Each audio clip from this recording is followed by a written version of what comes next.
Good evening.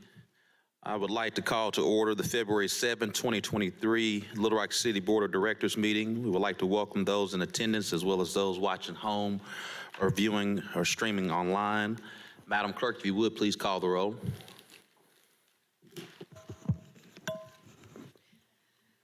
Director Miller, Here. Director Richardson, Here. Director Peck, Director Hines, Present. Director Lewis, Present. Director Wyrick, Present. Director Campuris, Director Phillips, Present. Director Adcock, Vice Mayor Webb, Here. Mayor Scott. Present. Now I want to recognize at-large City Director Antoine Phillips, who will give our invocation. Thank you, Mayor. We all can humble ourselves for the invocation.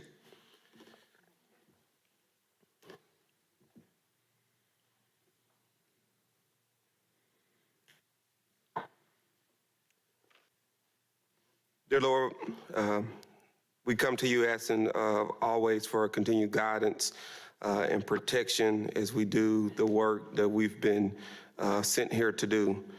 We ask that your wisdom continue to guide us, that your peace continue to support us, and that we continue to work together to do the work for the citizens of Little Rock. I understand that I pray in the name of the Lord Jesus, but I know others pray in different names, but we all recognize that we work together to support one another and support the city. And in my faith, I say in Jesus' name, amen. Amen. May we all please stand for the Pledge of Allegiance.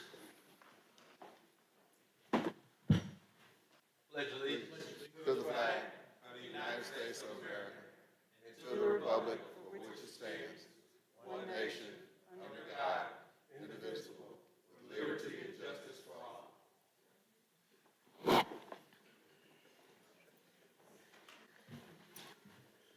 Members of the board, we have 6 modifications for today's agenda. M1 is a resolution for cameras for the Real-Time Crime Center. M2 is a resolution to amend the cyber liability insurance contract. M3 is a resolution for upgrades to the city's data center. And item M4 is an ordinance for the installation of a child safety device at the Little Rock Fire Station, at a Little Rock Fire Station.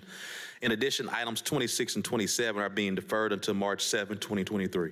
Mayor, I move that we move resolution, if there's no objections, move resolutions M1, M2, M3 to the consent agenda. M4, since we have no grouped items, we'll just hold it separate and defer ordinances 26 and 27. Is there a second? Second. There's a motion second. All those in favor, please say aye. Aye. All those opposed, please say nay. Ayes have it.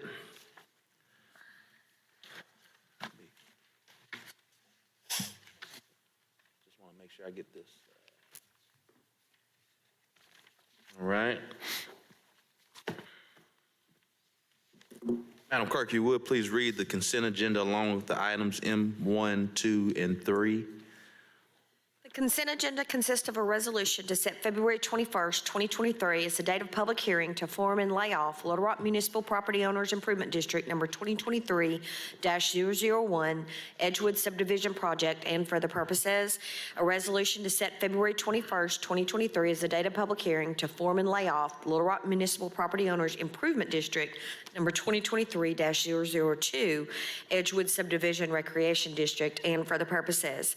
A resolution authorizes the city manager to enter into a contract with Smart Automotive Group in an amount not to exceed $373,788 plus applicable taxes and fees for the purchase of 2 2024 International Model HV 513 chassis trucks with dump beds for the Public Works Department Street Operations Division and for the purposes. A resolution authorizes the city manager to enter into a contract with Smart Automotive Group in an amount not to exceed $1,158,300 plus applicable taxes and fees for the purchase of 27 2023 Ford F-150 police responder trucks for the Little Rock Police Department and for the purposes. A resolution authorizes the city manager to enter into a contract with Smart Automotive Group in an amount not to exceed $3,576,000 plus applicable taxes and fees for the purchase of 80 2023 Ford Police Interceptors for the Little Rock Police Department and for the purposes, a resolution to authorize the city manager to enter into a contract with LSC Environmental Properties, LLC, an amount not to exceed $107,820 plus applicable taxes and fees for the purchase of one PSA 1000 environmental coatings applicator for the Public Works Department, Solid Waste Division, and for other purposes, funding from the American Rescue Plan Act. A resolution to authorize the city manager to enter into agreement to purchase aggregate in the amount not to exceed $200,000 for the Public Works Division, Solid Waste Services Division, and for the purposes. A resolution to transfer the title of the property located at 4409 West 25th Street from the City of Little Rock, Arkansas to the University District Development Corporation, and for the purposes. A resolution to authorize the city manager to enter into a contract with Michael Baker International Incorporated in amount not to exceed $294,634 for the Hilero Springs Bridge Replacement Project, and for the purposes, funding from the 3/8 capital improvement sales tax and the limited tax general obligation capital improvement bonds. A resolution to amend Little Rock, Arkansas Resolution number 15,035 of August the 6th, 2019, to authorize the city manager to amend the contract with Pinnacle Consulting Management Group in a revised amount not to exceed $425,000 for appraisal and acquisition services for the Southeast Trail, and for the purposes. A resolution to authorize the city manager to enter into a contract with Redstone Construction Group Incorporated in amount not to exceed $463,431.48 for the 13th Street and Pine Street Police Parking Lot, and for the purposes. A resolution to authorize the city manager to enter into a national cooperative contract with the Interlocal Purchasing System, TIPS USA, and for the purposes. A resolution to authorize the city manager to enter into a contract with Musco Sports Lighting LLC in amount not to exceed $97,075 for sports field lighting for 2 tennis courts side by side at Dunbar Community Center, and for the purposes. A resolution to authorize the city manager to enter into a subaward with the Boys and Girls Clubs of Central Arkansas in amount of $200,000 to provide facility improvements for the Thrasher Boys and Girls Clubs, and for other purposes, funding from the American Rescue Plan Act. A resolution to amend Little Rock, Arkansas Resolution number 15,628 of February the 15th, 2022, to authorize the city manager to enter into a 6-month contract extension with Sonnenberg Multimedia to provide community reduction services and activities to the residents of the City of Little Rock, Arkansas, to reduce community violence and increase public safety, and for the purposes, funding from the American Rescue Act. A resolution to amend Little Rock, Arkansas Resolution number 15,627 of February the 15th, 2022, to authorize the city manager to enter a 6-month contract extension with Big Brothers and Big Sisters to provide community reduction services and activities to the residents of the City of Little Rock, Arkansas, to reduce community violence and increase public safety, and for the purposes, funding from the American Rescue Plan Act. A resolution to amend Little Rock, Arkansas Resolution number 15,625 of February 15th, 2022, to authorize the city manager to enter into a 6-month contract extension with the Boys and Girls Club of Central Arkansas to provide community reduction services and activities to the residents of the City of Little Rock, Arkansas, to reduce community violence and increase public safety, and for other purposes, funding from the American Rescue Plan Act. A resolution to amend Little Rock, Arkansas Resolution number 15,624 of February 15th, 2022, to authorize the city manager to enter into a 10-month contract extension with Restore Hope to provide community reduction services and activities to the residents of the City of Little Rock, Arkansas, to reduce community violence and increase public safety, and for other purposes, funding from the American Rescue Plan Act. A resolution to amend Little Rock, Arkansas Resolution number 15,621 of February 15th, 2022, to authorize the city manager to enter into a 6-month contract extension with Unity Martial Arts to provide community reduction services and activities to the residents of the City of Little Rock, Arkansas, to reduce community violence and increase public safety, and for other purposes, funding from the American Rescue Plan Act. A resolution to amend Little Rock, Arkansas Resolution number 15,623 of February 15th, 2022, to authorize the city manager to enter into a 6-month contract extension with Brandon House Cultural and Performing Arts to provide community reduction services and activities to the residents of the City of Little Rock, Arkansas, to reduce community violence and increase public safety, and for other purposes, funding from the American Rescue Plan Act. A resolution to amend Little Rock, Arkansas Resolution Number 15,620 of February 15th, 2022, to authorize the city manager to enter into a 6-month contract extension with the Arkansas Community Dispute Resolution Centers Incorporated to provide community reduction services and activities to the residents of the city of Little Rock, Arkansas, to reduce community violence and increase public safety and for other purposes, funding from the American Rescue Plan Act. A resolution to amend Little Rock, Arkansas Resolution Number 15,622 of February 15th, 2022, to authorize the city manager to enter into a 10-month contract extension with the University of Arkansas for Medical Sciences to provide community reduction services and activities to the residents of the city of Little Rock, Arkansas, to reduce community violence and increase public safety and for other purposes, funding from the American Rescue Plan Act. A resolution to amend Little Rock, Arkansas Resolution Number 15,629 of February the 15th, 2022, to authorize the city manager to enter into a 10-month contract extension with Lessons Learned to provide community reduction services and activities to the residents of the city of Little Rock, Arkansas, to reduce community violence and increase public safety and for other purposes, funding from the American Rescue Plan Act. A resolution to amend Little Rock, Arkansas Resolution Number 15,626 of February the 15th, 2022, to authorize the city manager to enter into a 10-month contract extension with Our House to provide community reduction services and activities to the residents of the city of Little Rock, Arkansas, to reduce community violence and increase public safety and for other purposes, funding from the American Rescue Plan Act. A resolution authorizes the city manager to enter into a product and service contract with Insight Public Sector SLED Center in amount not to exceed $215,793.75 plus applicable taxes and fees for the purchase of 75 Falcon cameras for the Little Rock Police Department Real-Time Crime Center and for other purposes, funding from the American Rescue Plan Act. A resolution to amend Little Rock, Arkansas Resolution Number 15,858 of January the 17th, 2023, to authorize the city manager to amend the cyber liability insurance contract to provide additional cyber liability insurance coverage and to add additional provider for a 1-year term and for other purposes. A resolution authorized the city manager to enter into a contract with Dell Technologies in amount not to exceed $293,813.74 plus applicable taxes and fees to purchase servers and software for the upgrades to the city data centers for the Information Technology Department and for other purposes, a portion of the funding from the American Rescue Plan Act. That concludes the consent agenda. Move for the adoption of the consent agenda and the additional 3 resolutions. Second. There's a motion and second. Before we go to the vote, Director Wyrot. Yes, on items 1 and 2, it talks about laying out an improvement district, and I can't read meets and bounds, so I don't know where Edward subdivision is. Can somebody tell me where that is? Director Collins.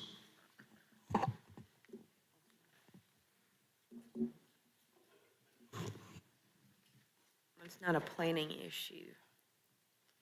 This is just to set the public hearing on those two. Oh. Still want to know the location, though? Yeah, I want to know it now or later. What's that? I said I'd want to know it now or later. It is, it says it's around Woodlands Trail. That's what I was wondering about. It's not a planning issue. These come straight from their legal counsel. Right. So we can get it, the resolution has the property description in it, but We can get that email to you, Director Wyrot. I'm wondering if it's that new subdivision that's next to Cooper Orbit and Canis. That's what I'm wondering.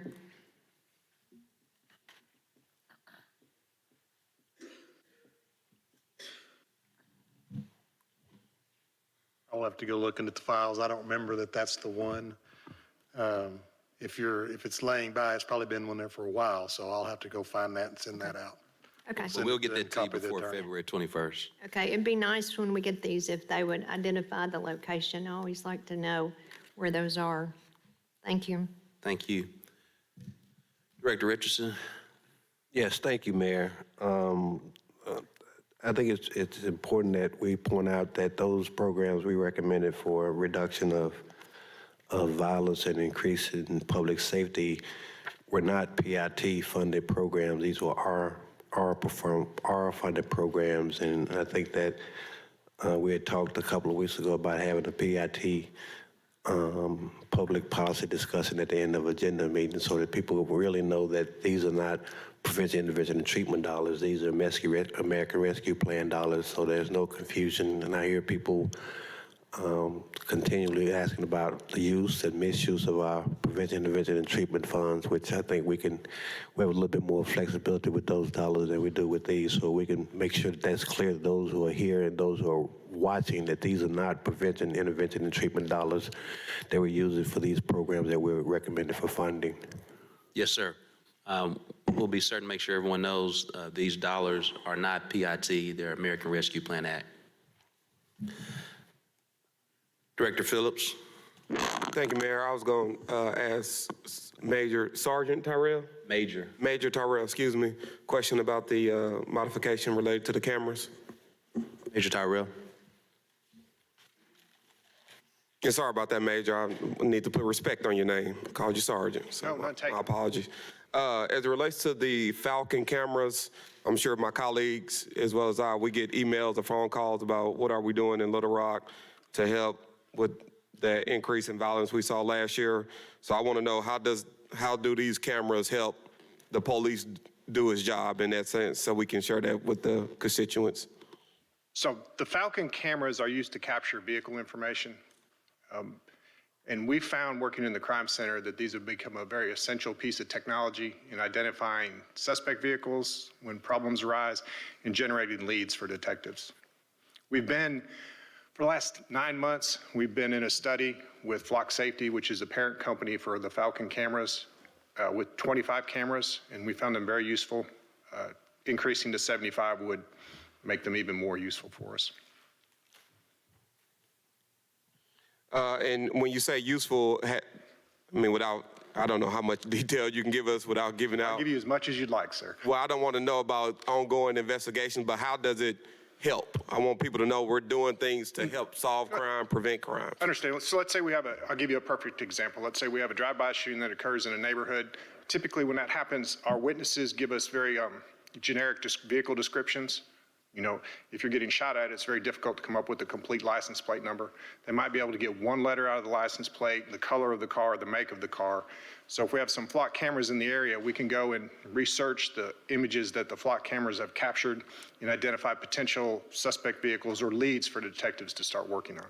Okay. Does it make sense? We also use them not just specifically crime related. Everybody's familiar with Amber Alerts. Usually as a vehicle, a child's been abducted. We can check all the cameras to see if that vehicle is passed by one of our cameras to identify the location of the lost child. Okay. That's what I needed, Mayor. Thank you for that description, Major Tyrell. Yes, sir. And Major Tyrell, if you'll stand up there, and Sergeant Dillard, if you'll come as well. Just want to recognize these two leaders within the Little Rock Police Department who, alongside a number of different other leaders and Chief Helton, have stood up our real-time crime center that we funded through the American Rescue Plan Act funding. This adds to this as we continue to get smarter on crime. To Director Phillips' point, but I want the members of the board to know it's not quite, well, it's kind of like CIS when you get a chance to, and we'll want to make sure every member of the board gets a chance to see the real-time crime center at the new LRPD headquarters, but they've been doing a lot of great work, not only with our cameras, but also soliciting businesses to tap into ours, and they'll be discussing more of that here in the next few days, but just wanted to give them some recognition and just give them a round of applause. Thank you. We appreciate you. And just for clarity, Mayor, this money is coming for these cameras. It's coming from ARPA funds as well, correct? Yes, sir. And to that point, Director Phillips, it gets back to the point I was making with reference to PIT. In the past, we've used PIT funding to form partnerships with our police department through our community-oriented policing program, and we've had a number of other partnerships through our PIT dollars where we specifically designated community-based partnerships with our nonprofits, faith-based institutions, and the police department so they can improve community relationships. I think that's one of the ironies in our city. There's places where we need the heaviest police presence, just coincidentally happen to be the places where we have the worst community police relationships, and we've in the past used those programs to try to help improve those, Director Phillips. Thank you, Director Rich. All right, well, we've had a motion and a second. I do just want to take a privilege and just acknowledge that Mr. Malik Marshall was going to speak on behalf of item 14. This is on the consent agenda, but did want to acknowledge that publicly. All those in favor, please say aye. Aye. All those opposed, please say nay. Ayes have it. Well, guess now we're going to our citizens' communication. Ms. Kathy Wells.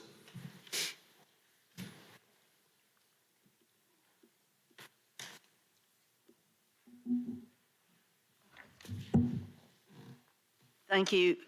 Is this on? Yes, ma'am. Thank you, Mayor Scott and city directors.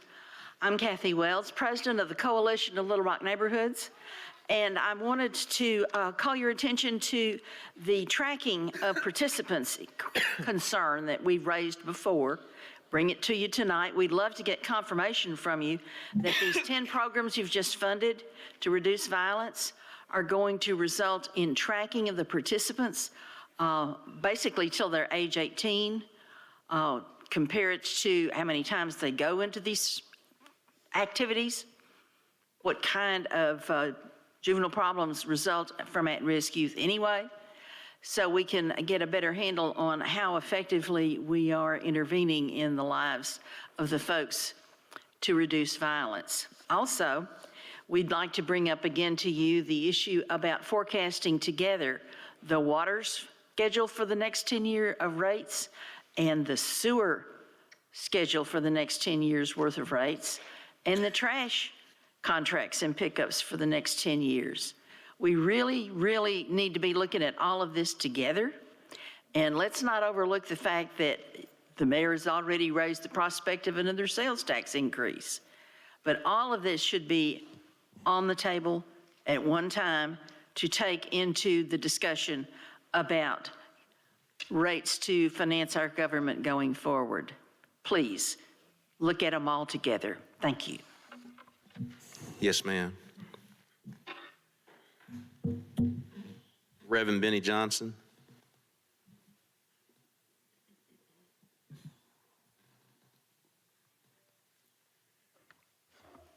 Last year, 3 people was killed out in Big Country Chateau.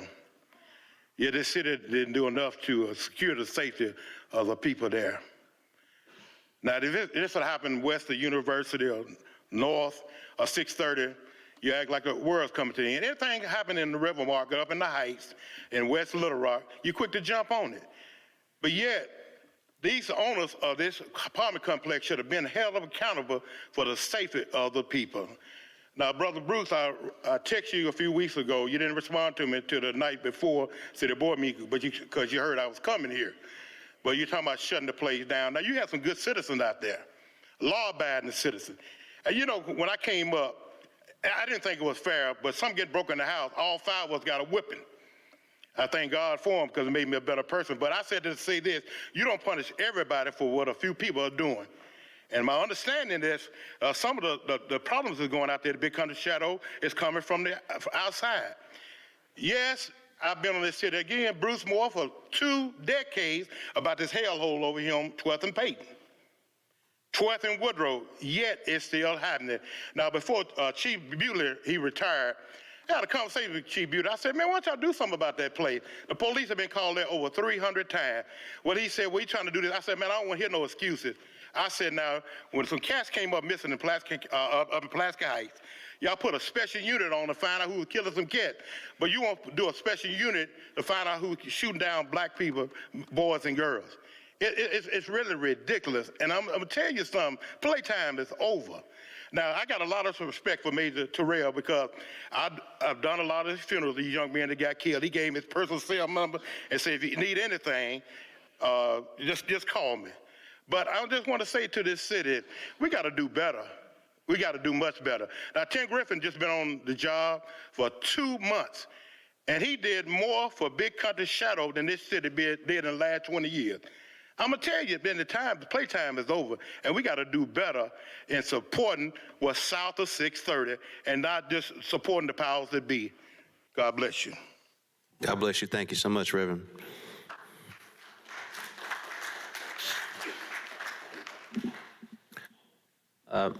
Malik Marshall.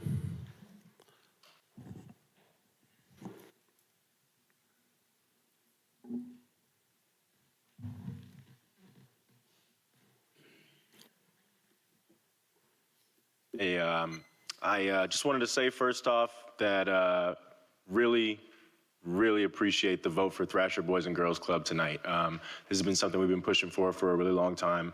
That is something that means so much to so many people. I mean, we got grandparents, parents, and kids that all grew up in that club. For the whole community, I mean, we're celebrating this week, and it means a lot. So just really from the bottom of our hearts, like, you know, this is such a big deal for so many people.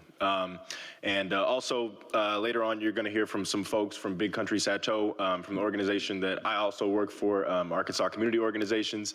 And so I can't echo enough what you're going to hear from them. These are families that are being displaced. We have got to, I mean, y'all are the city. Like, there's got to be some way to handle landlords like this that are able to do whatever they want. I'm sure that most of y'all know we live in the worst state to rent in the entire country, and all of that doesn't fall on y'all. But I think that, you know, if y'all could do anything you can to fight against that, because it's embarrassing. It's embarrassing for all of us as Arkansans, and I know that y'all are proud of this city, and that y'all don't want.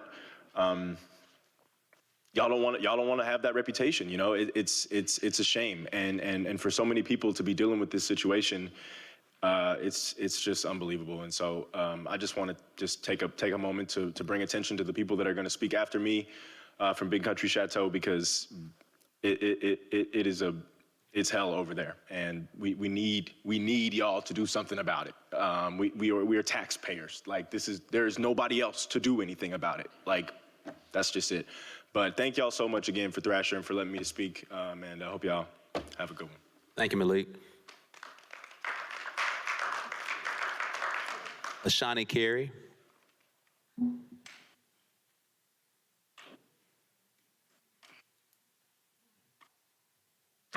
Good evening.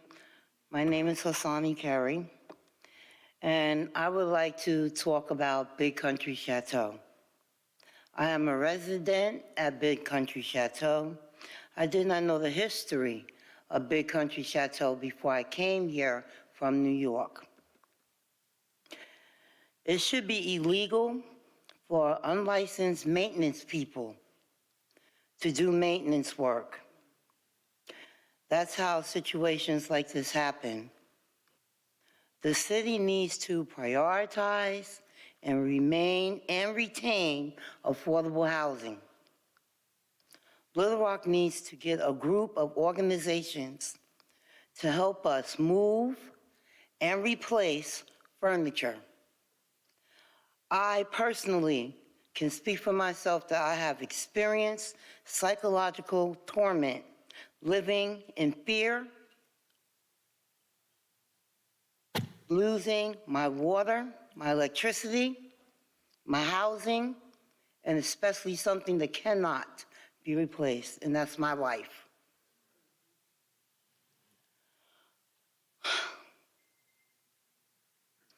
We deserve to be compensated for our pain and suffering. We entrusted Little Rock, the city of Little Rock, to take care of our safety, health, and to give us a decent place to live, as well as housing, metropolitan housing. People out here who has vouchers, where housing comes in and runs through the place and approves it. How can you approve mold? How can you approve roaches?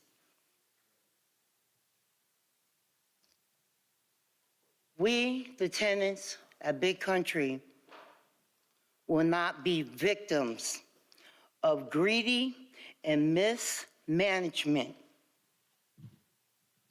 Let me tell you something. Little Rock, you have dropped the ball. You have dropped the ball. You have dropped the ball. We have to live like this, raise our children like this. I sleep with a net around my bed, so roaches can't get on me. There are people who watch their food for the roaches don't fall off the ceiling into their food. Each one of you, why don't you come out? We invite you. Come out. I'll make a bed for you. Come spend the night with us and live in our shoes. Let me take this time to open up my doors, as I said, and welcome you all to a night at Big Country. Ms. Carey, Yes. we instruct a 3-minute time limit, but if you have that written down, we'll make sure that's added into the record. Okay. If you'll just give that to our city clerk, we'll make sure that's added into the record. Okay. Well, I feel like you need to get us out of there. And that's all I have to say.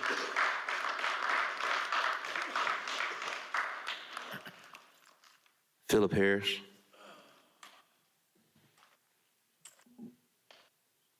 Good evening, ladies and gentlemen. My name is Philip Harris. I live at Big Country Chateau. I live right next door. This lady just got to speaking. And I can tell you from experience, I've been there just a year and a half. Out of the year and a half I've been there, I haven't had nothing worked on in my apartment. The first day I moved in, I had water in my kitchen. Under my sink, there's holes. I'm sleeping in my living room as today. My wife has asthma and that is a diabetic. And I don't know what to do. I just know that if they was been having people out there to repair things, fixing them, instead of just taking our money and just saying, well, okay, we just gonna do this and do that, and ain't gonna try to repair anything. And it's just not right. I feel like anyone that's living out there now, which I know half of them, is good tenants. I have a sister live out there. I had a brother live out there. I moved out there because it was more convenient for me and him to go to work. I worked for 33 years on my job. Now I'm having health problems, headaches, side hurting. And I never had them problems. So I feel like if the city would compensate us with some type of moving expenses so we can get up out of there, because ain't no sense of trying to repair the place now, which is roaches everywhere. Would you just, if you're gonna have a company come out and spray, why spray just in the kitchen and in the bathroom when you got other part of the living area? So if you're gonna spray, spray everywhere. In the cabinets, under the sink, in the bathrooms, in the bedrooms. In my bedroom now, I can't even go in my bedroom. I gotta keep my bedroom door closed because I have mold, have my wife sleeping on the couch. I'm sleeping on the floor, which is, it's unfair. I feel like we should have to spend $750 on rent when we can't even wash our own clothes. No laundry room. Ever since I moved, I've never been a laundry room. When they did have a laundry room, one washer, one dryer. And then when you go to the washroom they did have, you can't get in, have a big old padlock and chain on it. You couldn't get in to wash your clothes. It's very unfair. I feel like if y'all gonna do anything to the owner of the company, make them pay for the ones that's living out there, that's good tenant, pay them to move out, so they can have better housing, you know, because I have to move now. I takes my time out. Since I'm not working, I'm disabled now. I worked for 33 years on the same job, just stopped working in August. And I have to live like this ever since. It's very unfair. So I feel like if y'all gonna do anything, tax the owner, make them come up and pay people to move out. Give them something, because I don't have anything. I'm just trying to take care of my wife and go to school now. I'm 60 years old, and I'm going to school now of all the time, which I have a high school diploma, now I'm going to college. I can't go to college because I got to worry about my wife, but she's sick. I'm getting sick. I don't know what to do anymore. So I just appreciate if y'all just try to do something for us, make the owner do something for us. That's all I have to say. Yes, Mr. Harris.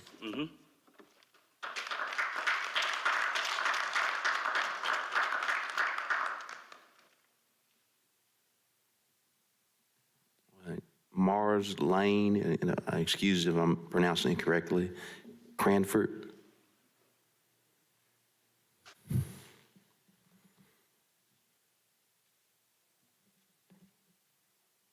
Good evening, everyone. First of all, let me start off by stating this. Can you all imagine how many lives would have been saved if something had been done by these apartments sooner? Within the last 3 weeks, I've had to come home and go in. 2 different couples have moved in my apartment, stole furniture out, had my headboard, footboard, and mattress barricaded against my door, so I could not get in my own apartment. So I beat on the window, the lady opened the window, and then I'm that woman that y'all saw on Channel 11 that climbed through the window to get into my own apartment. Everything is gone out of my apartment, and how they managed to move the fireplace out, I don't know. And when I went there the first time, the door was unlocked. So I feel management was in on that too, because they had already threatened me about being on the news so much. So I locked my door, and when I came back the next week to check it, it had been sawed open and knocked down. Then that's when things started coming up missing. So I have nothing, and now I have to go to a shelter to live at the Compassion Center. And I got with this lady there, and we went in together and have an apartment. So right now, we're sleeping on the floor. My furniture is gone. They even stole my paintings off the wall, my tree plants, everything. Towels, sheets, everything is just gone. Shoes and everything. I'm having to wear clothes now from the Goodwill. So please help us do something. Let us be compensated for something for our losses. Thank you very much. Thank you.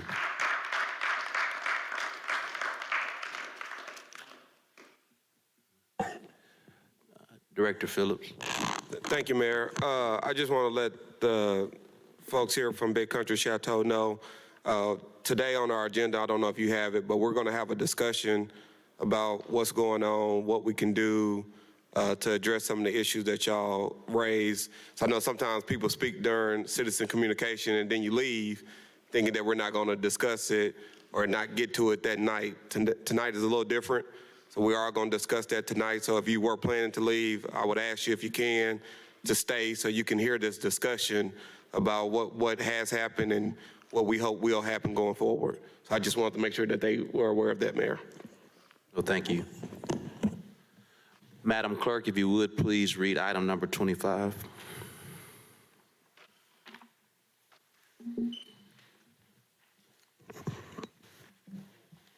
A resolution authorizes the city manager to enter into an agreement with the Pulaski County to provide sewer service to the Housing First Village located outside the city limits of the city of Little Rock, Arkansas, and for other purposes.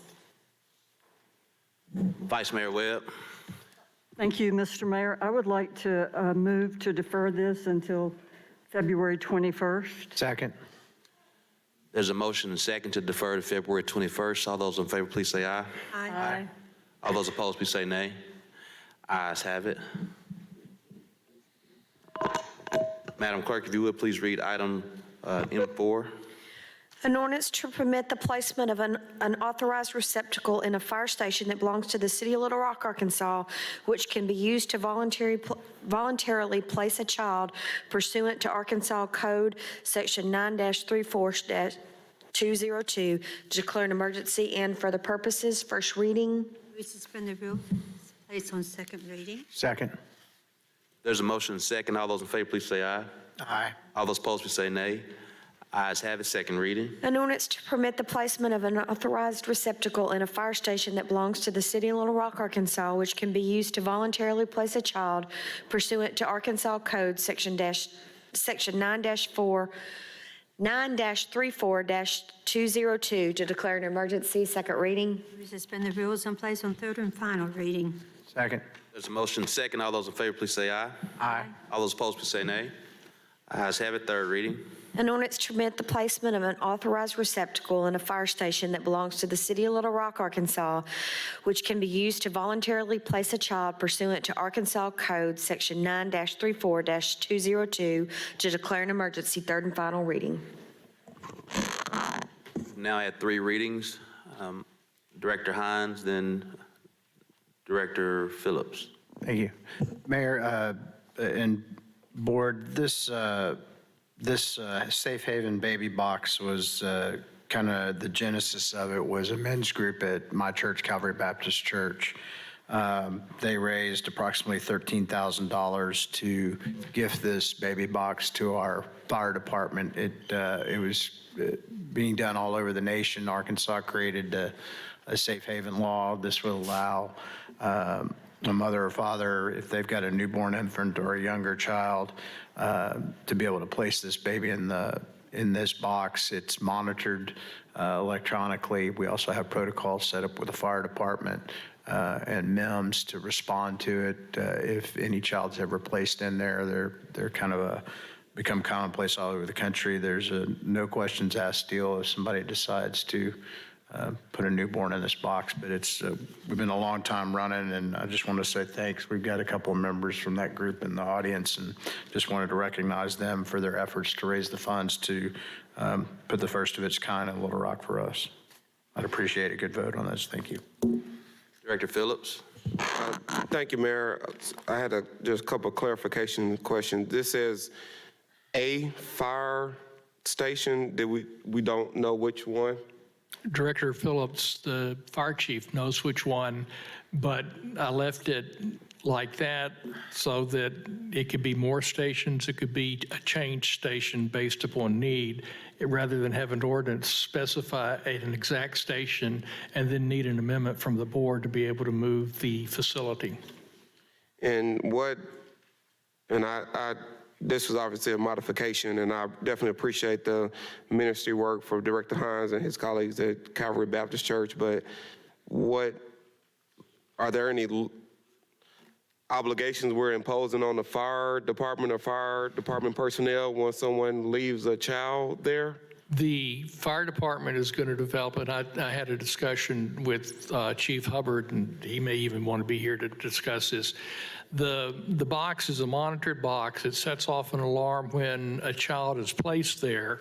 If a child is placed there while there are personnel within the station, it shouldn't be any problem. If personnel are away from the station, it also contacts MEMS, so they should be able to get there within 4 to 6 minutes to be able to deal with a child. The department does need to put into some place a few operating procedures, but it's nothing. The statute sets forth the obligations of the fire department. It can be used at a police department, and those will be met.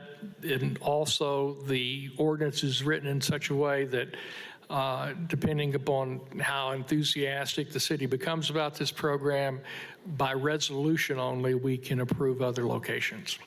And are there any requirements on what the receptacle or box dimension, size, what are the logistics? Let me defer to the chief on this. Okay.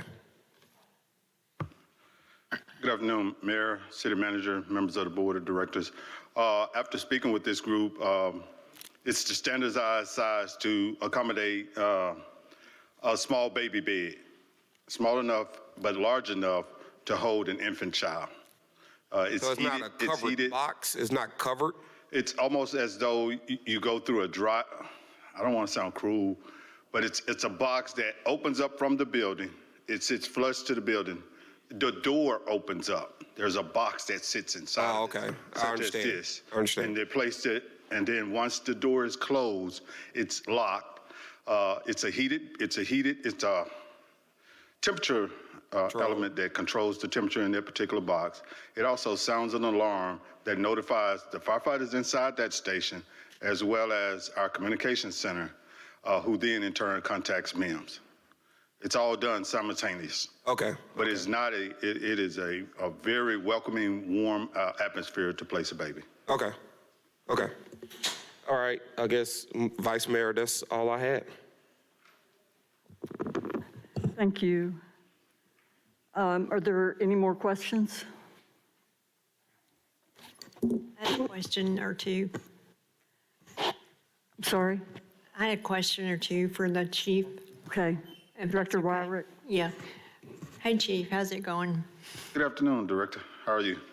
What if there is a power outage or some sort of emergency situation where the alarm does not work? Are there going to be safeguards put into place that we monitor the box, those kinds of things, and monitor the temperature? Make sure that if it's cold, it's really warm, and it's not the cold air. Do we have standards in place to monitor that? I know it's a great thing. It's a great effort to save our children, but then I think about the things that could go wrong, and there probably should be some procedures and protocols just to make sure that we don't rely on alarms, electricity, internet, those kinds of things.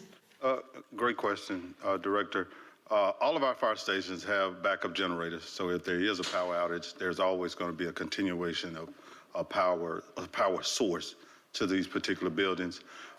This particular location for the first box here would be 624 South Chester, which is right there at Chester and 7th Street.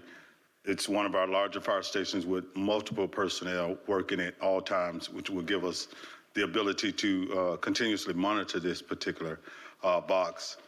But it's, yes, so the way it's wired, it immediately notifies our communications center, which gives us adequate time to render aid to the child that's left in the box, as well as we know those additional resources are en route to address this child being left here. But there are policies that will be put in place to address those concerns you spoke It of. seems like we're putting a lot of reliability on wires and internet and those kinds of things. I just think there ought to be some sort of safeguard where there's a visual check as well as the other things. That's my only concern. And as talking with the company, as part of some of the requirements to having this box, there's a monthly inspection of the box, such as the audio and all of the different mechanisms associated with the box. There's a monthly mandatory evaluation of it. So I'm thinking something more often than monthly. I'm thinking like maybe a daily check or something like that to make sure everything's properly working. And that could be written into the policy that we'll draft. I'm not trying to tell you how to do it. I'm just telling you I have a concern about relying on other things. Technology, right. I understand it. To protect the baby. Okay, thank you. Yes, ma'am. Director Hines. Yes, directors, this box costs $13,000. There are double, triple redundancies built into it. This company has been manufacturing these for states that have safe haven laws for several years. Our group felt very comfortable with it. The chief has felt comfortable with how it's being monitored and kept up. And I think they've got some more information they can give us. But it's not just a box we've attached to a wall. It's heated and cooled, temperature controlled. It has monitoring. Other than that, I think it has a cellular notification outside of anything that we supply from the building itself. So it's not a, I guess I'm not to say it's not a haphazard way of doing this, and that's one of the reasons it costs so much. And just to add to that, Director Wyrick, to your question about the inspections, it's written in their policies as well. that it has to be visually checked twice a day. Twice a day? Yes, ma'am. Cool. Okay, I like that. I get to thinking about what happened to us a few weeks ago where it was really warm one day and then it dropped to 9 degrees the next day. And, I just want to make sure that it's set up and rely on more than just electronics. There ought to be a visual inspection is what I'm thinking. So that makes me happy. Thank you. All those in favor, please say aye. Aye. All those opposed, please say nay. Ayes have it. Madam Clerk, Got an emergency clause, Mayor. we also have emergency clause. All those in favor, please say aye. Aye. All those opposed, please say nay. Ayes have it. Going to now open a public hearing for item number 28. Madam Clerk, if you would, please read the item. A resolution to approve the proposed amendments to the Consolidated Action Plan and sources and uses of funds provided in the 2020 CDBG Home and HOPWA funds from the United States government and for other purposes. Any questions? See none. Close the hearing. All those in favor, please say aye. Aye. All those opposed, please say nay. I didn't have a motion in a second. So move. Second. You had a motion from Director Adcock and a second from Director Wyrick. All those in favor, please say aye. Aye. All those opposed, please say nay. Ayes have it. We'll open the hearing for item number 29. Madam Clerk, if you would, please read the item. A resolution to approve the sources and uses of funds provided in the 2023 CDBG Home and HOPWA funds from the United States government and for other purposes. Move for the adoption of resolution. Second. Close the hearing. There's already had a motion from Director Hines and a second from Director Wyrick. All those in favor, please say aye. Aye. All those opposed, please say nay. Ayes have it. Adcock, sorry about that. We definitely can't confuse the two of you. Look the same. No, not at all. Now we'll open the hearing back for item number 30. Any questions? See no questions? We'll close the hearing. Is there a motion? I haven't read 30 yet. Oh, sorry. An ordinance to abandon a 10-foot wide gas easement located at 126 White Oak Lane within Lot 28, Wilton Heights Addition in the city of Little Rock, Arkansas, and for the purposes first reading. We suspend the rules and place it on second reading. Second. There's a motion and a second. All those in favor, please say aye. Aye. All those opposed, say nay. Ayes have it. Second reading. An ordinance to abandon a 10-foot wide gas easement located at 126 White Oak Lane within Lot 28, Wilton Heights Addition in the city of Little Rock, Arkansas. Second reading. We suspend the rules and place on third and final reading.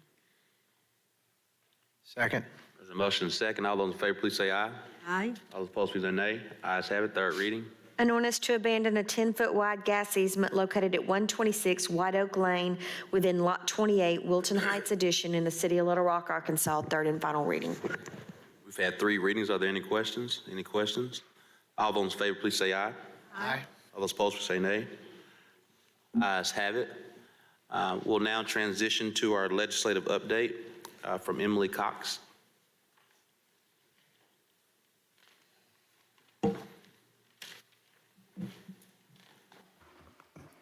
Thank you, Mayor. Good evening. I'm here tonight to provide an update on the state legislative session that is now in full swing. This session, as with most, the Arkansas Municipal League has several items of interest in their package that we would like to see passed.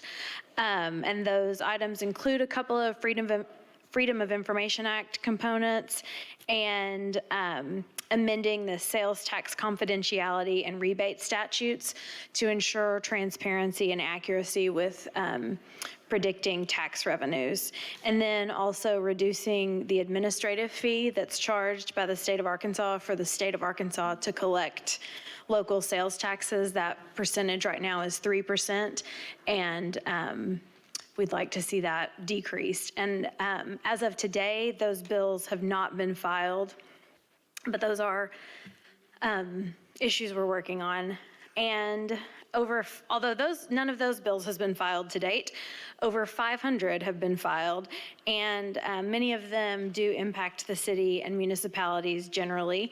And so each week you receive a tracking report with bills that may impact the city in some way so that you can see what those are and where they are. And tonight, I'd just like to go over a few highlights of bills that I wanted to bring to your attention, and then I'd be happy, of course, to take any questions that you have. So on the House side, House Bill 1026 by Representative David Ray of Maumelle prohibits local governments from levying an income tax. And obviously, this is not something the city currently does, but I wanted to make sure you were aware of the bill, which has passed the House and is now in the Senate Revenue and Tax Committee. House Bill 1027, also by Representative Ray, requires voter approval of A&P taxes. Our Convention and Visitors Bureau is aware of the bill, and this one is still in the House Revenue and Tax Committee. House Bill 1175 by Representative Underwood of Cave Springs is actually an Arkansas Municipal League cleanup bill to provide that local governing bodies have the power to prescribe duties, define powers, and promulgate policies for police and fire departments. And this bill has passed the House and is in the Senate, City, County, and Local Committee. House Bill 1207, also by Representative Underwood, has been called the fast track permit fee. And this one does have a very broad definition of what constitutes a permit.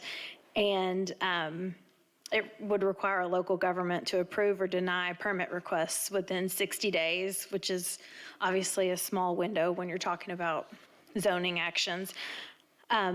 The State Association of Planners, they've made their concerns known to the Municipal League and also to members of the legislature. And I know the Municipal League is talking with the sponsor and is hopeful that there will be an amendment that is kind of a compromise on this. So I do expect to see an amendment to House Bill 1207.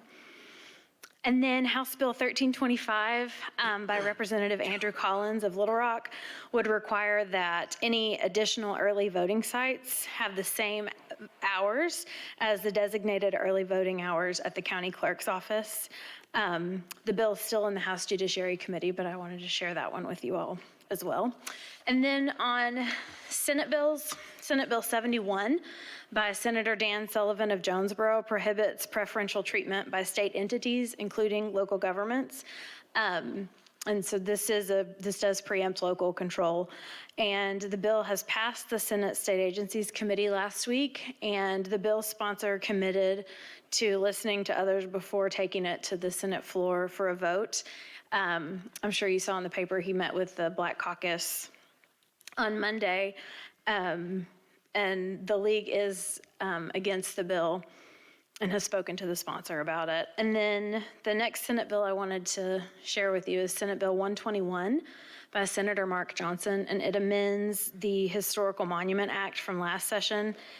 And basically, it allows a private cause of action if a monument was removed without a waiver from the State History Commission. And the sponsor did bring this bill to committee last week, but there were enough questions about how it would work that he committed to an amendment. So I think this one could possibly change as well.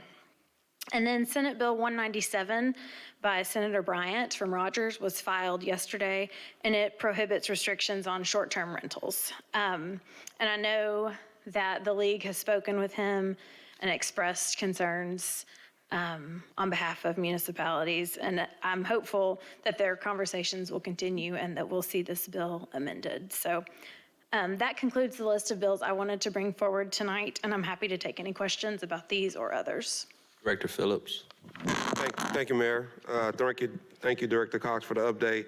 As it relates to House Bill, 1207 about the fast track permit fee, are other cities or other organizations involved? What's the thought process about it I know you can't predict the future on what's going to happen with it, but are other municipalities involved in either for or against this? Yes, the state chapter, I can't recall the exact name, but it's the state chapter of planners. So our planning department is a part of that state chapter. They're very organized and very concerned about the bill and have shared their concerns about it, and the league too. So yes, there are kind of bigger groups that are concerned about it and trying to help make it a workable bill for everyone. Right. And this may be a question for Director Collins, or you may know the answer. I know this fast tracks 60 days. Do we know normally how long it takes us to get a zoning permit approved? I know it's more than 60 days. I don't know the answer to that question, Okay. but I can find out. Okay, if you would, I would appreciate that Sure. context. That's all I have, Mayor.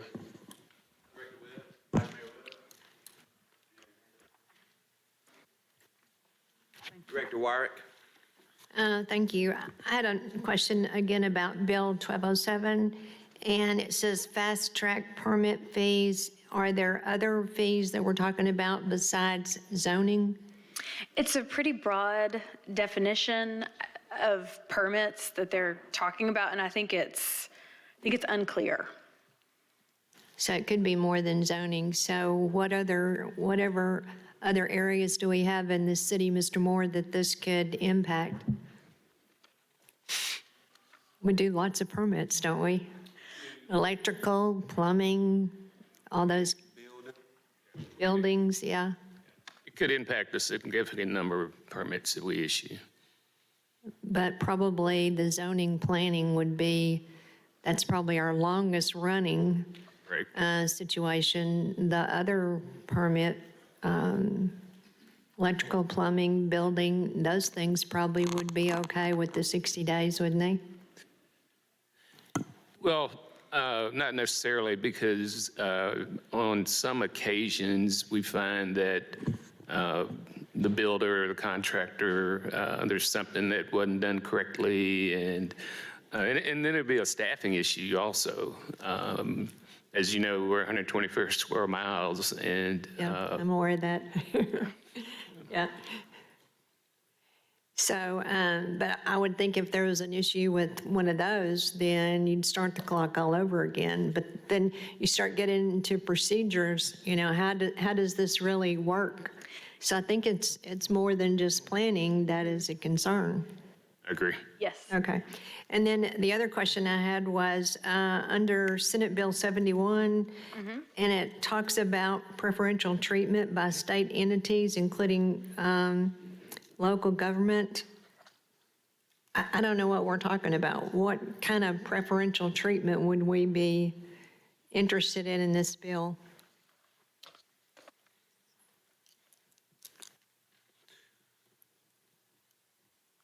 You want me to take that? Sure, yes, thank you. I was flipping pages, but yes, please. But go ahead. I mean, if you can find the definition.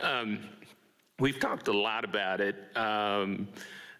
internally, and we feel like potentially it could impact, depending on how it ends up, so to speak, could impact some of the things that we've focused on in the past and currently focused on. Such as, what are we focused on? Focused on a lot of stuff, so We do. I mean, what would this impact? I mean, we have a whole area of diversity and inclusion that you all have been, equity and inclusion that you all have been briefed on and sort of their goals. So we're talking about people, preferential treatment for people? I had no idea Program. what preferential treatment would mean. Is it defined in It says that political subdivisions are part of the state. So when I say state, you can assume that means local governments. The state shall not discriminate against or grant preferential treatment to an individual or group on the basis of race, sex, color, ethnicity, or national origin in matters of state employment, public education, or state procurement. So we're talking people, okay. I didn't know if we were talking about water or gas or things like that. So we're talking preferential treatment to people. Okay, I get that.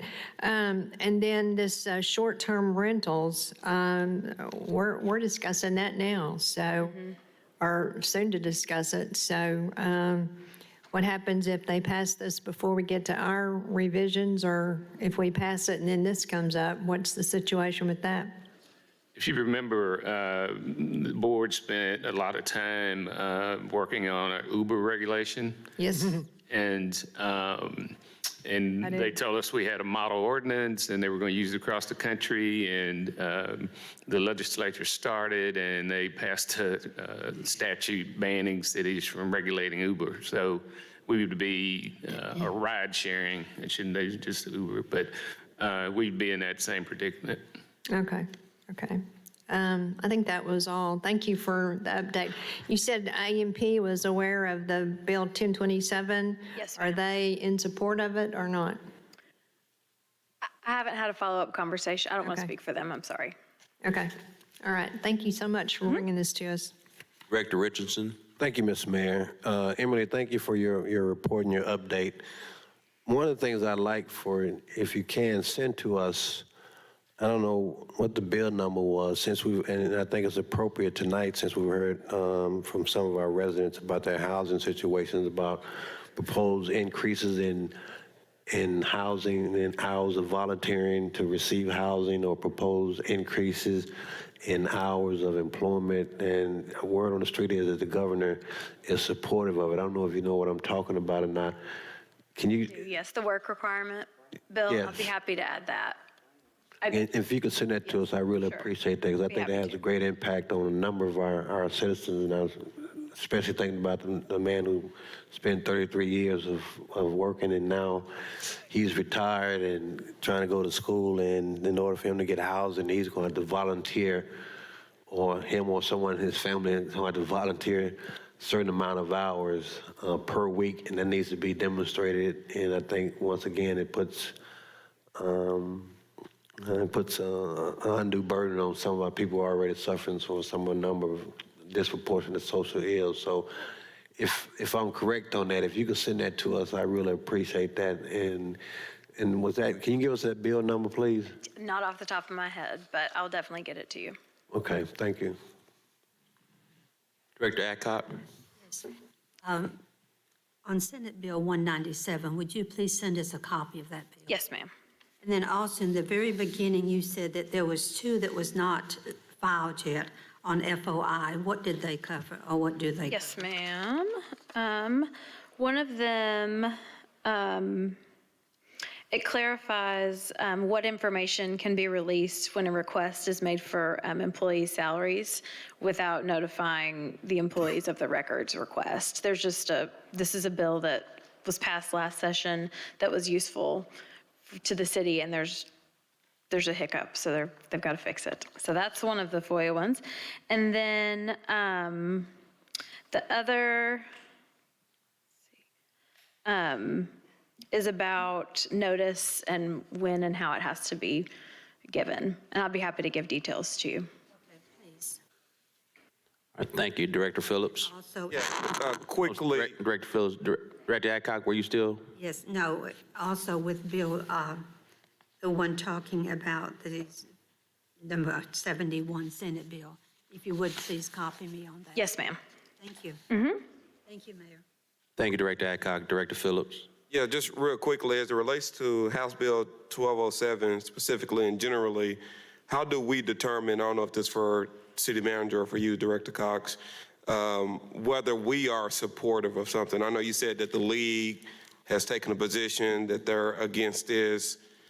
Do we just trust them to speak on our behalf? How are we determining whether this is something we want or don't want or are indifferent to?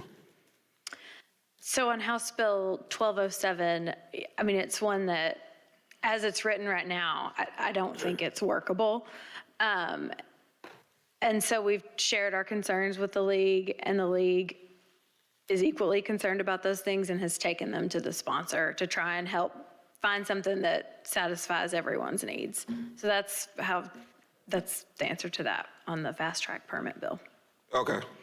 So I guess I'll just say this directly. So that's a staff decision. Y'all determine with the league on whether we're against or supportive of something, not the board. I mean, I consult with the mayor and the city manager before I would ever, Understood. And we also, in addition to the league, we do have legislative relations folks who are helpful as well. Okay. That's all I have, Mayor. Thank you. Thank you, Director Cox. You're welcome.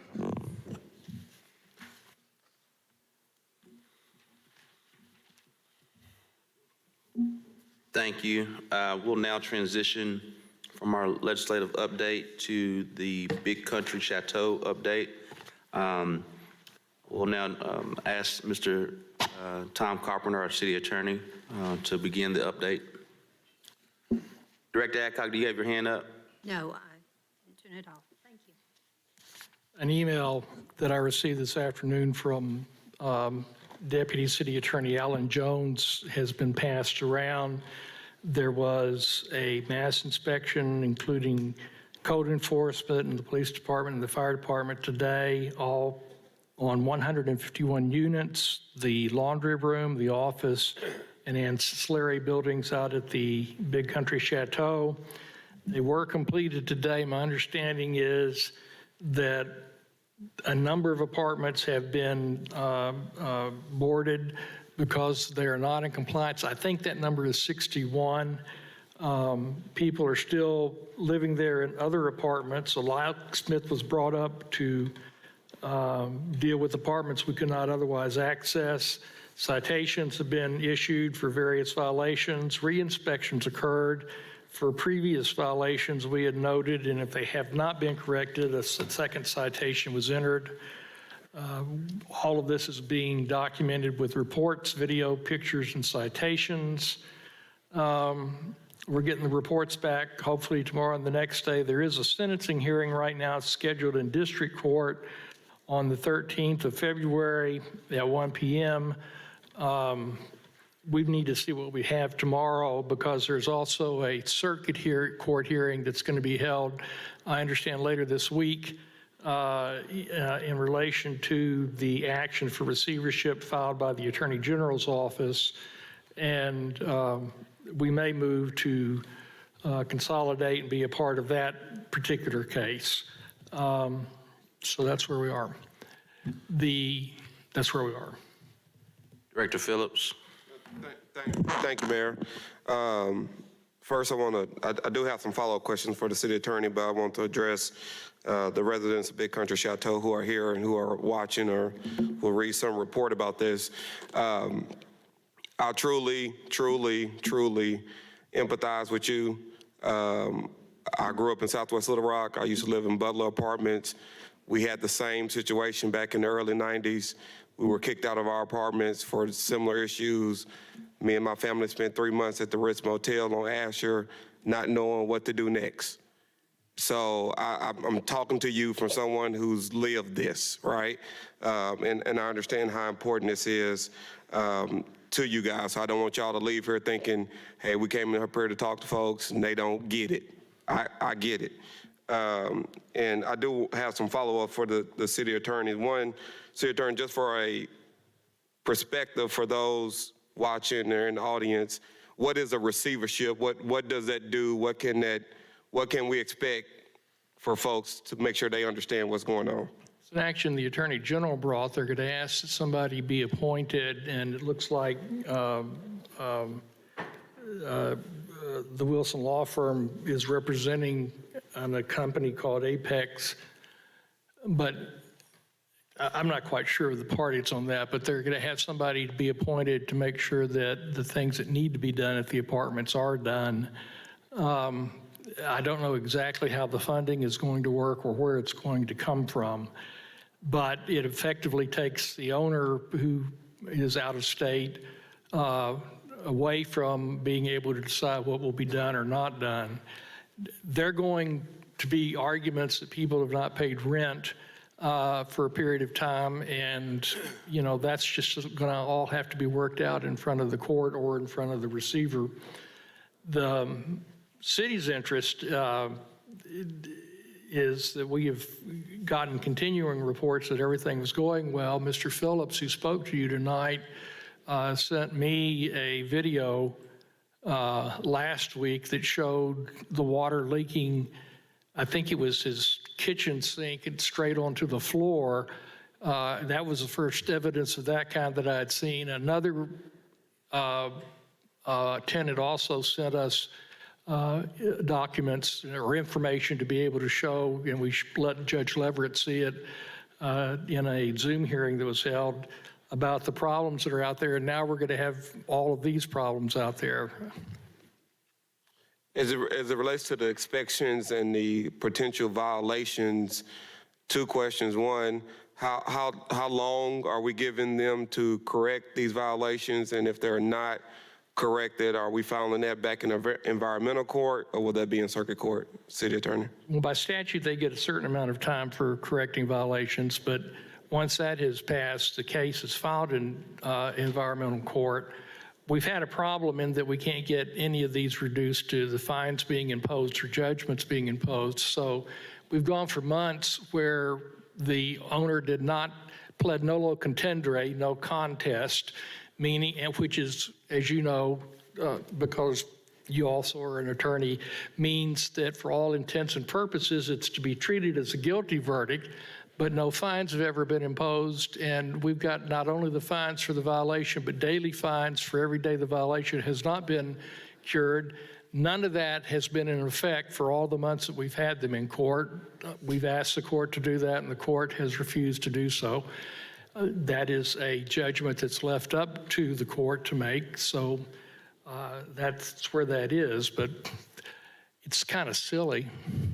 I mean, when you got leaking water in the thing, when you got mold, Director Lewis went out there with some individuals and was told about water in the walls, which was a new one on anything I'd ever heard. I mean, we've been checking on this pretty regularly, and we kept being told, oh, they're making great progress, everything's okay. Well, it wasn't. And so hopefully, if we're still in district court on the 13th, we're not only going to have the photographs and the inspections, but we're going to try to get as many of the tenants there as we can. I think in the conversation I had with the tenants last week, I'm hoping they understood my chagrin, and many of them agreed to be witnesses, and we have gotten email addresses where we can send them information from my office so that they can at least know what we're doing. And as it relates to the consolidation, if I'm hearing you correctly, Mr. Carpenter, we've been in court for a while, correct? Too long. And nothing to show for it, generally speaking. Why wouldn't we just go ahead and join the AG's case in circuit court? Well, until today, we were in a posture where our witnesses have been testifying that everything's okay. So we really didn't have much of a claim to be able to take into circuit court.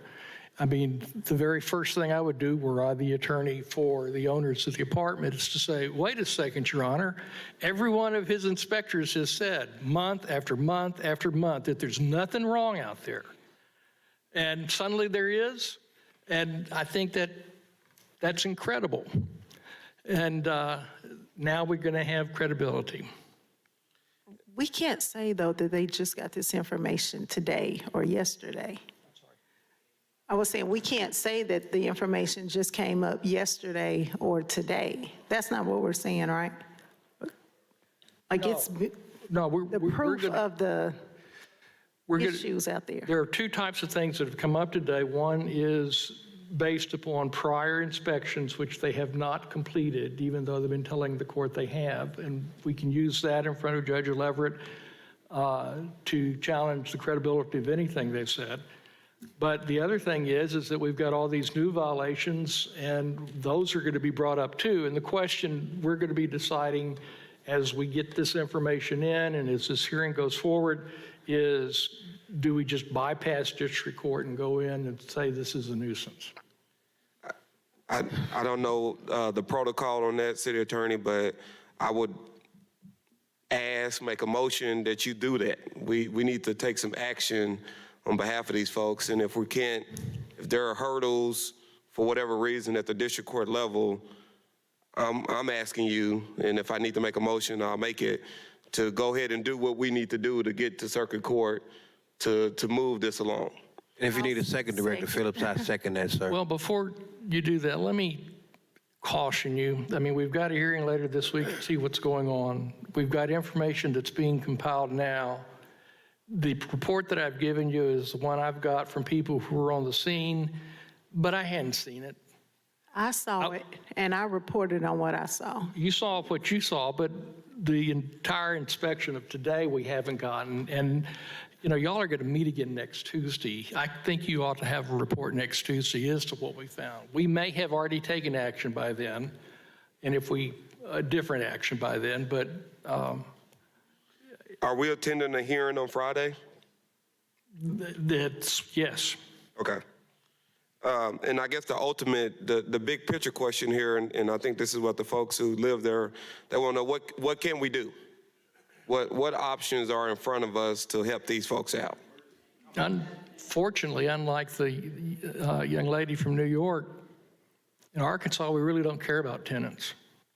And I know from my conversation. And members, he's not referring to you. He's referring that Arkansas has a very liberal landlord-tenant laws, which puts us at a disadvantage. I just want to make sure. They favor the landlord. And in Arkansas, we don't even have really a warranty of habitability, which should be in place. So that being the case, I think what we've got to do is we've got to put together the evidence. But as I mentioned, some of the tenants have said, well, gee, we stopped paying rent. Well, the landlord's going to say, oh, it's all because we didn't pay rent. Well, you know, that's kind of a chicken crosses road type of argument, or which came first type of argument. And I think we need to show that, you know, even if you don't have an official statutory right to refuse rent payments, if you're not given decent housing, you ought to have a human right to be able to not pay rent. And those are the types of things that I think will have to be worked out. And you need additional witnesses, Mr. Carpenter? If we go back to court on the 13th before Judge Leverett, yeah, we're going to want people in addition to our code officers and all that are tenants out there that can tell the court, this is what's going on. I mean, is there anybody on the dais that didn't cringe when Mr. Phillips says, I have to sleep in my living room, I can't go into my bedroom, and there are roaches everywhere? Absolutely. So I would say and I would end and defer to the city manager. For those folks who live at Big Country Chateau, if you're willing to do that, obviously our city attorney is asking for folks to testify and make sure that the court understands what's going on. We need to get your information today. Ashley, can you get something together so we can get their contact information and get it to the city attorney so we can help you build this case, Mr. Carpenter, because these folks have compelling stories that need to be heard so we can get some activity done. So thank you, Mayor, and I'll defer to the city manager. I think he was about to chime in. Mr. Moore. To give the impression that we just knew about the condition of Big Country yesterday and today is just not right. Reverend Johnson sent me a text on December 28th, and I responded on January the 2nd, and what I said was, he said, Bruce, what's the plan? And I said, I have asked Tom to shut it down. And you all have seen that multiple requests. And when I say shut it down, I'm saying at least get them in the circuit court. That's we've done that before. It gets to that environmental court, and that's a path that I still don't understand why we haven't taken.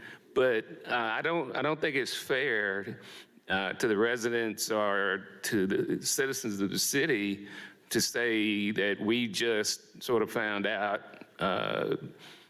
yesterday and today the condition of Big Country, and because that's just not right. Director Hines. So I guess my question to Tom is, so the hearing on Friday, February 10th, that's the Attorney General's hearing in Circuit Court? Yes. So do we have the ability to join that case, or is it totally, it's only dealing with the receivership, correct? Right. We're going to see what we can do. We've been in contact with the Attorney General's office.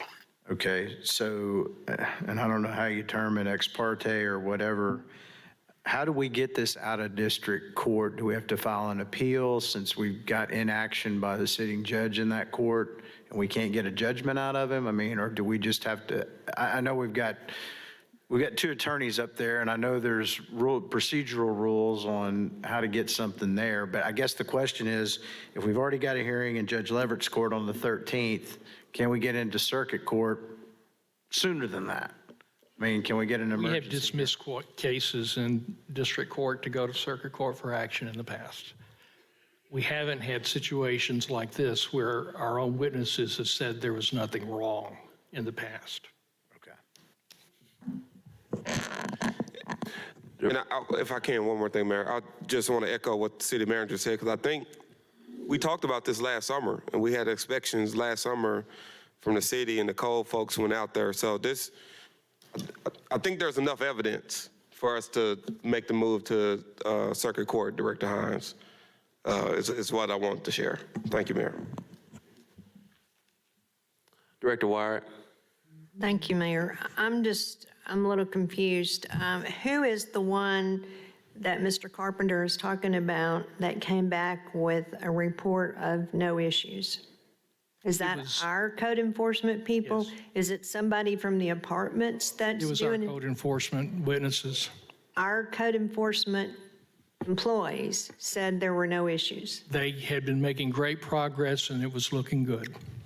They had taken care of all the major problems, the life safety issues, and they were making progress on all the others. That's what. I've heard you say that more than once, so that's why I thought, well, maybe it's not our code people that are reporting that in, but it is our code people. Okay, so when I look at this. Please understand, witnesses for the owner have been saying that too, and our witnesses have been confirming it. Witnesses have been confirming that there are no Our issues. code enforcement officers have confirmed testimony from witnesses for the owner that they had taken care of the life safety issues and that they were making progress on the other issues. Okay, so that was my next question. But it's our code enforcement people that have said they're making progress and they're cleaning up the issues and trouble's leaving here fine. Okay, so you identified the, you said reinspection is occurring at the same time for non-life safety violations. So apparently, we did find some things in the past, and now we're re-inspecting to see if those have been corrected. Yes. I mean, that's a line on your report to us. Okay. Right. So that speaks to somebody found something prior to us doing this. And because we're going back for the second dip here and trying to make sure that they had corrected the original non-safety violations. Non-life safety. Non-life safety violations, okay. And it says they were originally found during the first inspection. So somebody found something, because now they're re-inspecting them. I don't know where that report's gone to, but you definitely stated in here. And you said if it's not corrected, then they will be cited this time to come to court pursuant to our code. Okay, so you talk about non-life safety violations, and sometimes that's kind of a tricky situation. Maybe a judge or somebody would not see that as an issue that we need to shut anything down, do anything to. Are there any life safety issues that have been identified? Yes. Okay. Well, for me, As mold. of today's investigation. As of today. Okay. Life safety situations were identified today. Yes. Okay. Well, one gentleman was talking about mold. In my opinion, mold is a life safety issue. I've read enough reports on that to know that that's a killer deal. Right. If you have certain conditions yourself already and you get involved in mold situations, so that's that is a life safety issue. I know it's probably not identified that way, but it is. So this gentleman today had talked about mold, and I suspect there's quite a bit of mold in the apartments. Do we have, are our code enforcement officers, do they have the ability to identify mold? They do. We've taught them how to do that, and it will stand in court that that's an issue? I mean, there are different types of mold, but there is mold that is an extreme health hazard. And yes, we have the ability to identify that. Okay. Mr. Moore, if you'll address this, because make sure. Well, Mr. Howard has come in, he's shaking his head no. Mr. Moore is going to address it, Director Richardson. Is he going to address me? Is that what you're saying? No, address the code enforcement. Okay. Regarding mold, if you remember, and I can't remember which complex it was, it came up a few years ago. Right, I was behind that, yeah. Right, yeah, I knew you were. Yeah. And so we have a system in place now where we have a third party that comes in and assesses it. I believe that's still in place, Kevin, yeah. So that's how we deal with that. Okay, good. So do we have that third party looking at the apartments in this case? I'm not sure what we all saw today, but if they saw it, yeah, they would be addressing it. Okay. So, but we've identified, as of today, some life safety issues that would help us in a court case to get some of this stuff straightened out.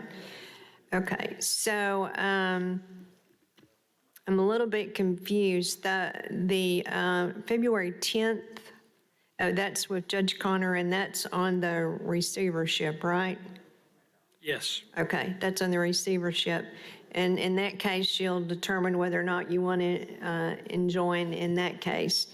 And then the 13th is the environmental court. So some of these re-inspections that you're doing, are they already in environmental court? Yes. Some are already in environmental court. I don't know exactly which apartments are, but yes. Okay. So there's 151 units there, and are we inspecting all 151 units, or are we just inspecting the ones that are occupied? My understanding is we inspected every one. Okay. I heard you say something about a number of 61, and I didn't catch what that 61 was for. 61, and if Kevin's there, he may know the actual answer. I think 61 is the number that we have closed and boarded. Okay, closed and Yeah, boarded. that's the number that we've closed and boarded, which means nobody is supposed to be in there. And the Little Rock Police Department today did a very good job because we had some people that were staying there that weren't tenants, and they were told to leave, and they did. Okay. Do you know how many life safety issues were identified today? No, I do not. Do you know what they were? No, I do not. I mean, I got the last report just as I was coming in. And, okay, This meeting, I'm sorry, coming into this meeting. coming into this, Yep. Alan Jones is married to Amanda Jones. Amanda Jones works for finance and is here tonight. And as I was walking in, he was letting her out, and he said he gave me the last that he knew about the inspections. okay. Okay, that's all the questions I have. We need to come to a resolution on this, but we need to do it the right way because we got into court a couple of years ago and it didn't work out quite so well for us. So we need to make sure we got all of our ducks in a row, so to speak. Thank you. Thank you, Mr. Moore. Any more comments on code enforcement? No, I don't know if Kevin, if you want to address anything, if you, but I think Director Wyrick said it best. I mean, we've inspected this apartment complex before today. There have been some life safety issues that were found, and when you go to court, the judge will ask, have these life safety violations, because you have 7 days on life safety violations. On non-life safety, you have 30 days, basically. So that's what he's asking for when he asks for an update. But again, to say that the report was this place is doing great and they don't have any issues is just not accurate. Well, it says that we're re-inspecting what we already inspected before. That was an issue. So we have That a would history. mean we've been out there before, right? Yeah, we have a history of things not right. So that's why I was trying to figure out, well, who is this code enforcement doing this, or is this another entity for the apartments that's doing it? And the other thing I think Mr. Carpenter alluded to, that the judge would have to dismiss the case. I believe we haven't asked him to dismiss the case to where we could file it in circuit court. And I've explained that with the condition of the case and the testimony we've had, that would be fruitless. Now we've got the inspection. We asked for it. Alan got it together. Kevin helped, but Chief Hubbard helped us. Mr. Howard helped us. The police department helped us. And I know that the tenants helped us.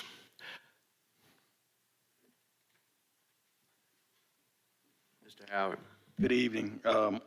We inspected 151 units today. Now, we did initial inspection. I don't know if you all remember when we first had the issues come up back in June, maybe May, June. We did a joint inspection with Little Rock Fire, Little Rock Police, Planning, and the fire marshals and housing code enforcement. We all went in July. And from that inspection, we had several life safety items. As the city manager just stated, they have 70 days to correct those life safety items. And then we had a slew of non-life safety items, and several units were unoccupied, which we consider to be unsafe and vacant units at the actual complex. Not all of the non-life safety items were corrected. They still exist today. And when we went back in today, we inspected 151 units. We inspected the laundry room and the office and the storage rooms at the facility as well. We are compiling the inspection reports. My staff worked all day today along with Little Rock PD and Little Rock Fire Department, fire marshals, and planning to inspect those units. It is a lot. It's a lot to cover. We did have to get a locksmith there to go inside of the units because we had administrative warrant. And so we were able to get in those units that were closed down and we didn't have access to, so we can inspect all the units.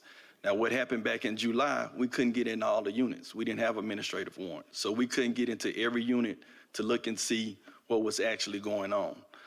We tried to work with the management company to try to get in to inspect those units at that time period. We probably would have found a lot more life safety issues that would have been addressed at that time period.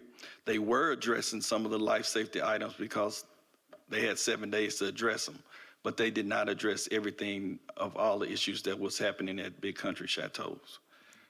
One of the things that we do see, we saw a lot of units that were occupied that was not on the rent rolls that allowed them to occupy those units.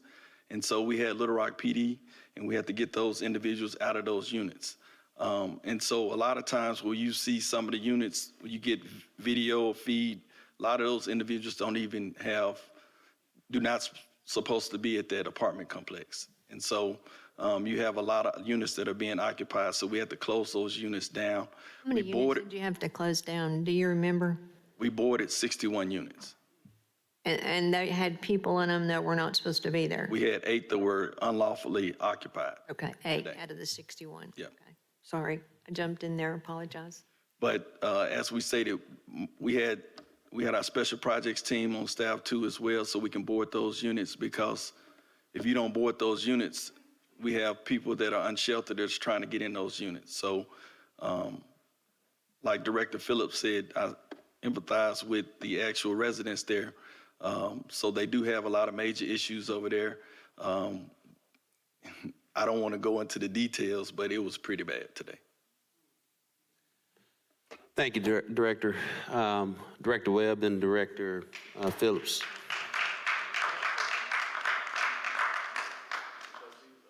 Thank you, Mr. Mayor. I have two questions. And one, I want to make sure I understood what the city attorney said a minute ago. We have to have permission to remove something from environmental court, to move it to another court? Well, we moved to dismiss the charges against them in order to get that case over with, because you can't take it to circuit court otherwise. But we needed additional evidence, and that's what the inspections brought about today. I mean, because it seems to me this is part of a bigger problem. I mean, I have properties that have been in that court for years. So, and then my second question is, I guess, to the city manager more, what we've been talking about, and Director Phillips raised this at the beginning about what can we do. And so far, we've talked about are what can we do, things that were legal issues that had to do with court. And so what can we do besides those things to help folks we've heard from tonight and other people? We in the past, we have a team, mainly our neighborhood resource coordinators, all come together and start working with the residents. Because if Judge Levitt obviously well, let me back up. If a judge doesn't order that, then our hands are sort of tied, but we do have a team in housing and neighborhood programs that would work with each individual, work with the different complexes that have vacancies and try to help them transition. We've done that before. I'd like to add that I have been working with individual families as well, and they are relocating to Madison Heights and West Bridge apartments. So it's just a matter of reaching out. The 4 families that I visited on the 19th of January, we've been in close contact, and they are actually moving. So it's just staying in communication and helping and giving them the resources that they need on other apartment complexes that have availability in the city. I think what we're all hearing today, one, Mr. City Attorney, I understand the legal process. I'm not a lawyer, so I'm not going to wade into that, but I know there's varying degrees of legal arguments on how to proceed. But what we understand, what we know, this is an emergency situation. And since it's an emergency situation, we, the City of Little Rock, should act like it's an emergency. And with that being said,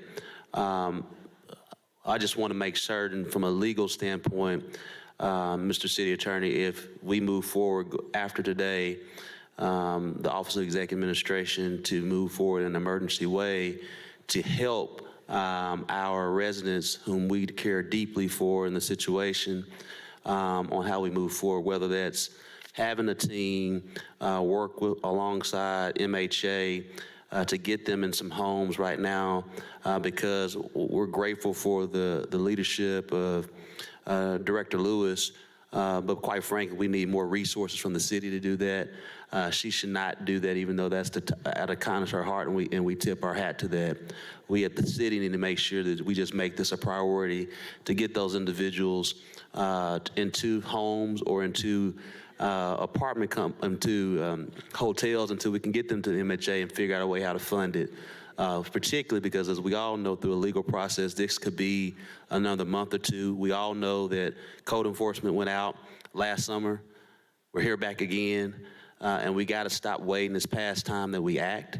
And I think from a operational standpoint, we need to operate from an emergency standpoint, just like we did during COVID-19. And so this is just as much of an emergency as well. Do you see anything before we move forward that precludes us from that? Mr. City Attorney. I think as I answered before, Mayor, I don't really think I do, but until the evidence in front of me, I really can't say. Well, we'll proceed as an emergency, Mr. Manager, and we'll just confer on how we move forward. I believe, Mr. Howard, how many families do we know or units rather? So members of the city board, I know This may be a situation that we have to come back to the board as it relates to money. I don't think we need to wait till next Tuesday. We're all here together. If you'll give me that privilege that we can move forward, because I'm sure it's going to be a lot of money. Don't know how much it's going to be. We have 82 units that were lawfully occupied through the rent rolls that we receive and that we checked today. How many of that 82 is the family? I know some may be one person, maybe 3 or 4. I couldn't give you that unit mix currently right now, but Are we thinking at least 100 or 150 people, just a range? I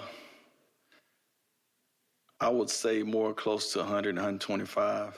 All right, so at the very least, we could pay for 125 rooms until we... It wouldn't be 125 rooms. Mayor, It let just us get depends that on how many. information to you. We've also gotten information in the last couple of days about 2 other apartment complexes that are in equally bad shape that we haven't been expected yet.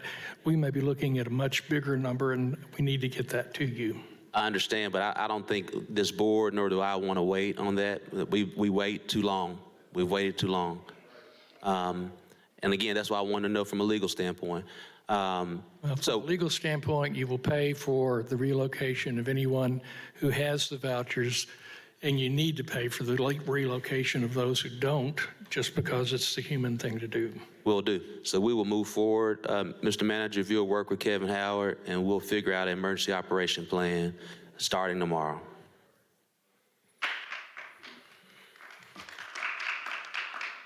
Director Phillips. Yeah, and I appreciate your leadership on that, Mayor, and taking care of this issue for today and tomorrow. I'm looking at the issue down the road.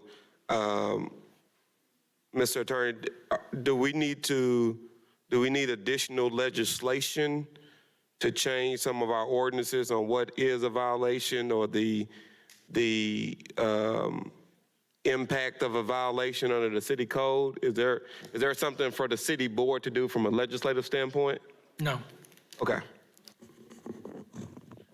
Thank you.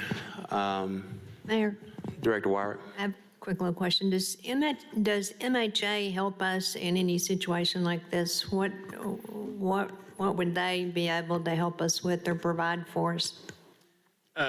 They do have vouchers, but our experience in working with them has been not so positive. When the former director at Jericho Way, Mandy Davis, was there, she really expressed frustration with being able to access those vouchers. I know Kevin and his staff have worked with MHA to try to access vouchers, but it's been somewhat difficult. Okay, and the other question is, if this goes into receivership, as we've talked about, does the receivership responsibility have anything to do with the clients that live there and their relocation? Or is it just totally to repair, take care of the bills to the power company and the water company? What does the receivership do? I think that's part of what the hearing on Friday is going to determine. So we don't really know if there's any help for the individuals until then, huh? I do not right now. But is there a possibility we could get some help from that? The concept of the receivership is to say that the property is essentially being wasted. It has to be taken care of. That's the property. Not the people. Being taken care of gets the apartments habitable. But then the question is, where will the funds come from? And that's what I don't know. Okay. I just was not aware of those 2 entities, if we can get any help from them or not. Thank you. Director Hines. I have something else after we finish this item. Director Richardson. Oh, no, I don't think you had it. I'm sorry. No, I didn't, Mayor. Thank you, everyone. Mr. Moore, we'll just confer, and again, members, if we'll keep you updated on the cost and make sure you're all aware of what's going on in real time.